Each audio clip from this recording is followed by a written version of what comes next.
Hello, listeners. Welcome to Photo Op, the podcast where we talk about all things photo and video. I'm Ben Lucas. And I'm Stuart Marlantis. And this is the Photo Opinion Podcast, thus Photo Op. Photo Op Opinion. Get it? That's how names work. Excellent. That is how names work. So we have a fantastic episode for you today. But first, starting every episode off with a listener question. Stuart, what is our question this week? Yes, we have a listener question from Fred. Thank you, Fred. He asks, how do you deal with license plates in photos? Easily. You don't worry about it because you're likely in a public space. So it doesn't matter. License plates are not private information. You drive around with them on your car all the time. So don't worry about it. Yeah, essentially. If you're out kind of doing a thing, then they're public. I would say if you are doing a shoot for a person of that car and they request that you take them off, that is one thing.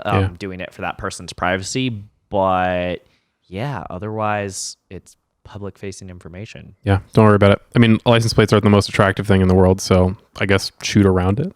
I don't know. I don't have. I think it's pretty easy. Yeah, most like if you're doing like a commercial car shoot, they're either gonna have a vanity plate or remove the license plate for the photo anyway. I actually do have a car shoot coming up, or that I just did that coming up. I need to edit, and I think for that shoot, I essentially just tried to not get the license plate in any of the photos, but it's probably gonna be in some of the photos. It will. This might be an apocryphal story, but I think it was Steve Jobs who bought a new car every 6 months because he didn't like license plates, and he refused. Eventually the state would force him to put them on his car, but if it was new, he had a grace period of 6 months. So he just bought a new car every 6 months. Yeah. I may be getting those details a little bit wrong, but I know it was something like he replaced the car very frequently to avoid license plates. So, Weird. Too much money. Interesting. All right. Well, Fred, thank you for the question. So this week, this is going to be part 1 of 2. So go ahead and stay tuned next week where we'll kind of follow up on it. But today we're going to talk about, do you need a style? Do you? Let's start by kind of defining the question for people so that we're kind of all on the same page of what we mean when we're talking about your style. What is a style? You know what I mean.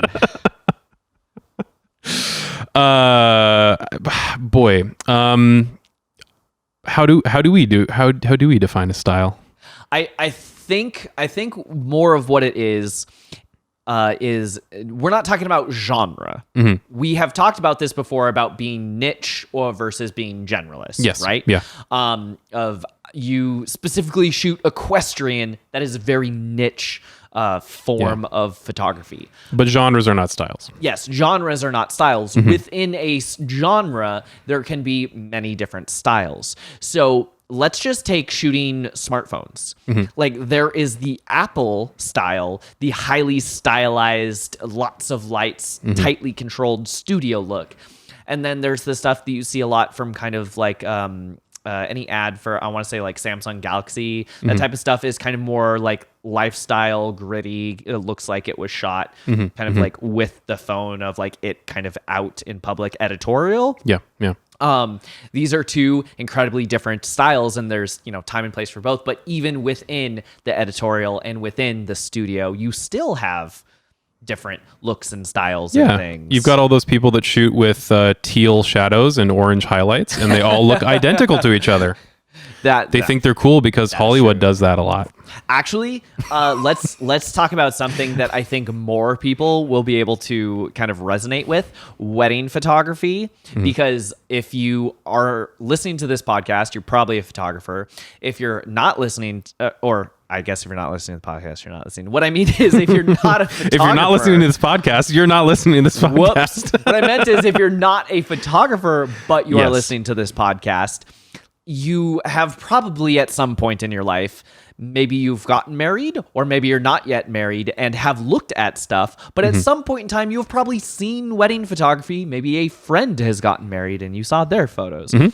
There is this wedding style of the film flat, no shadow, lifted shadows, overly bright, soft, boho chic, kind of just washed out look that I see it, and I see at a show, let's say 20 photographers, 15 of these photographers all have the exact same style, and I cannot distinguish between them.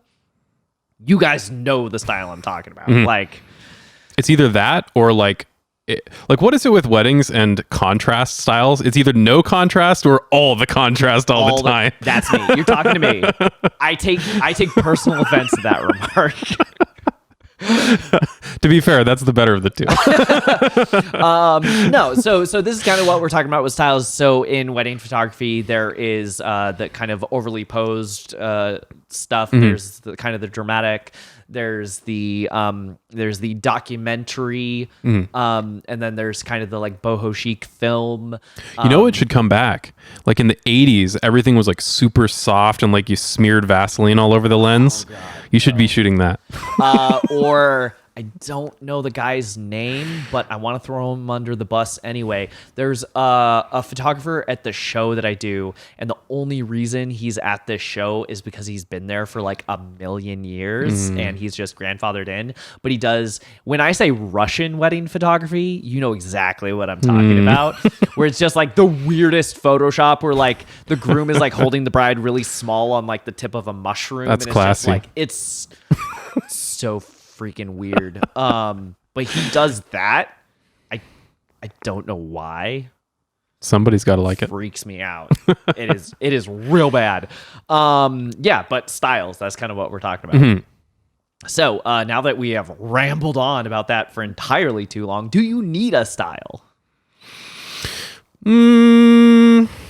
Probably not. I answered a question last episode with those exact same words, so I'm going to do it again. Yeah, there you go. I'm going to say that this feels like a very kind of complex question because in one breath, I will say yes, no. There are definitely things that you need and definitely things that otherwise don't worry about it. And I know kind of I have a much more defined style than like you. No, I have no style. Some style. Either in clothes or photography or video. I have no style. But like, yeah, so when it comes to kind of having a style, I don't think you being able to say this is my style is necessarily that important. It's just kind of an organic thing that happens. But I think it's important that you do have a style in that when people look at your work, it is cohesive. You don't have the bright, overly lit boho chic and the dark, dramatic stuff right next to each other, because like, who shot this? These seem strange and kind of out of sync with each other, if that makes sense. Yeah, I mean,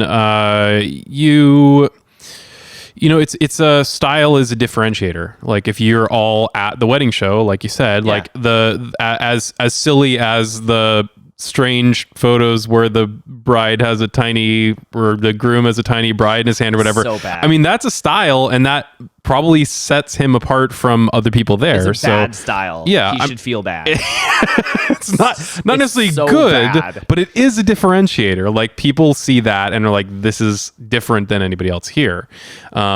Is it different for good reasons? Probably not, but it is a differentiator, or it can be. But it also depends on what you're doing. If your work is in that sphere, in something like weddings, where style is very important, and that may decide, you know, what clients you get, then that's very, you know, that's something that you should focus on. Yeah. But if you're a photojournalist, you might develop a style over time, but it's not going to differentiate you a lot, like that your work is successful or not based on some particular style. You know, adding teal shadows to your photojournalism work is not good. There are definitely photographers where when you say their name, you instantly get kind of an image in your head and go, oh yes, this is their style. Or when you see a photo of theirs, you can kind of look at that photo and say, that looks like a Joe McNally. That looks like a Jay Maisel. That looks like a blank. Joel Grimes. Like, he's got an incredibly distinct style. So there are definitely, this looks like a style.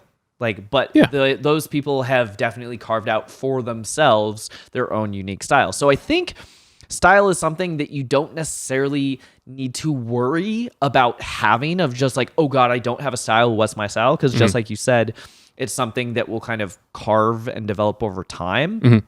But you absolutely need to have enough of a style, or at least know yourself enough that if someone asks you, God, I've been walking around this wedding show, I've talked to 40 different photographers, in one sentence, why you? Like, what makes you different? It's a difficult question. You should be able to answer that for yourself.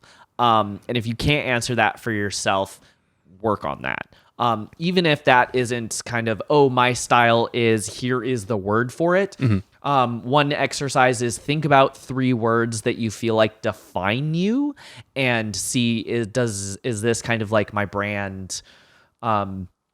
So I know Sal Sincata did this exercise, and for him it was creative, award-winning, and I forget his third one, but essentially it was like, I'm trying to be different than everyone else, whether that difference is good or bad, and I want to win awards.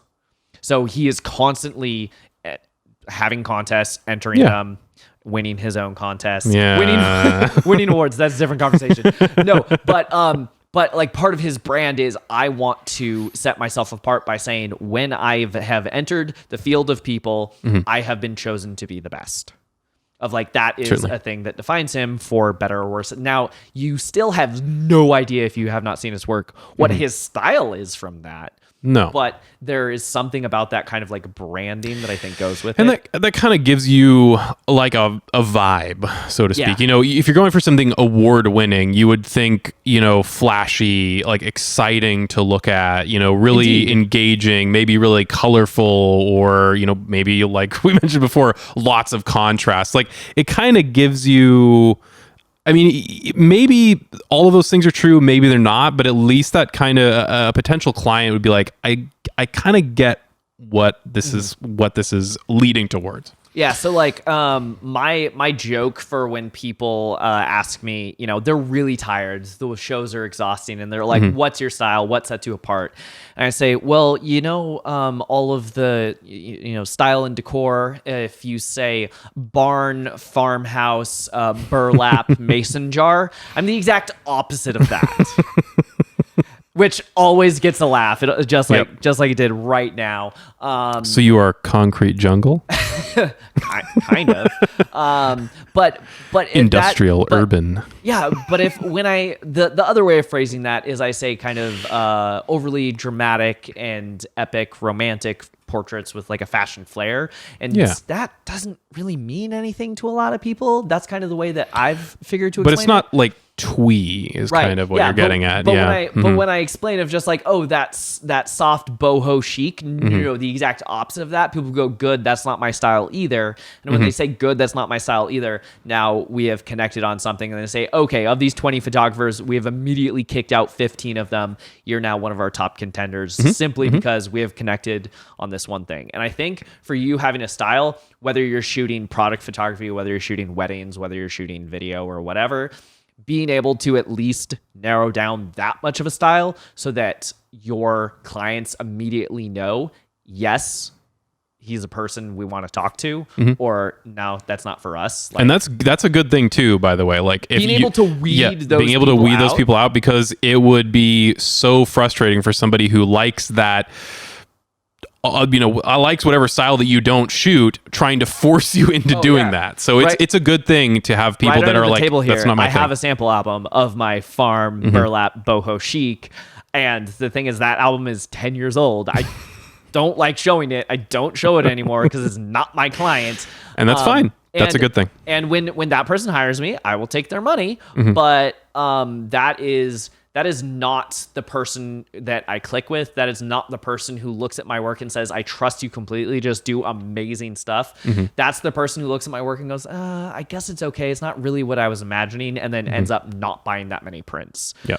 So for me, I don't like doing those, but also there are so many photographers that do the exact thing they're looking for that costs less than me. It's better for them to hire one of the other photographers too. So Definitely. being able to not waste your time or their time to be able to have that much of a style. So is having a style important?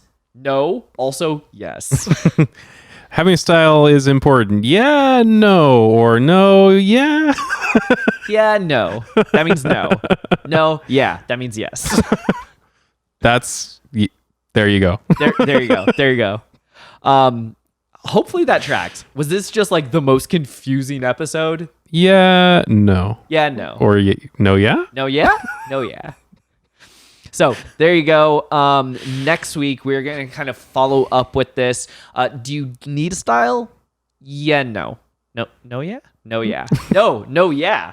So next week, we're going to talk about how to kind of develop and foster your creative vision so that you have a voice and a style that sets you apart. I feel like that was too much to cover in one episode, which is why we're breaking it up into 2 parts. So stay tuned for that next time. If you have questions or ideas for future episodes, you can email us at hello@photo-op.show. Watch us on Ben's YouTube channel at NomCreative. As in Om Nom Nom. Share this with a friend, and you can listen to Photo Op anywhere podcasts are sold. Or download it. Because it's free.